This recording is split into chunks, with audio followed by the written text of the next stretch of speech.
여러분 안녕하십니까? 일강경인 TV입니다. 여러분 지금 보고 계시는 화면이 어디신지 아십니까?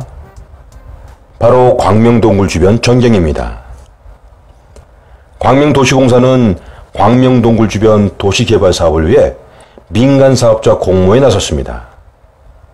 개발지는 광명동굴 주변 가학동으로 17만여 평 부지에 도시개발 사업을 추진하겠다는 계획입니다.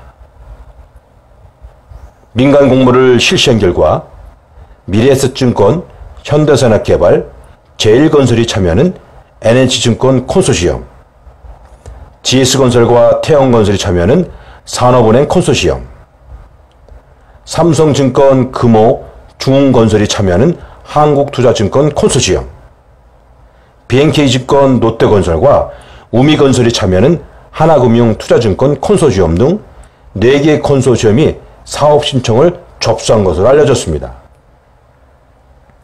그런데 이상한 점이 발견됐습니다. 당초 지난해 공모할 때는 단 한 곳도 응모하지 않았는데 갑자기 이렇게 굴지의 업체들이 콘소시엄을 구성해 참여한 것에 대해 고개를 갸우뚱하게 만들었습니다. 하지만 그 결과를 확인할 수 있었습니다. 양기대전 시장 당시 관광단지로 조성하겠다는 계획이 대폭 수정돼 도시개발 사업 방식으로 개발을 진행한다는 사실이 새롭게 드러났습니다. 결국 말로만 관광단지 사업이었습니다. 일강경인 TV에서 입수한 자료를 확인한 결과 전체 부지 가운데 관광용지는 19%인 32,044평에 불과했습니다. 반면 주거용지는 21.4%인 36,102평에 이르는가 하면 상업용지는 13.2%인 22,325평, 근생용지는 3%인 5,019평으로 상업성 용지가 무려 37.6%에 해당됐습니다. 이 또한 언제든지 토지 이용 계획이 변경돼 사업성 부지가 늘어날 수도 있습니다. 광명도시공사 관계자는 전문기관 타당성 조사에서 나온 결과라며 설명하고 있지만 결국 관광 목적에서 크게 벗어난 개발이어서 향후 논란이 예상됩니다.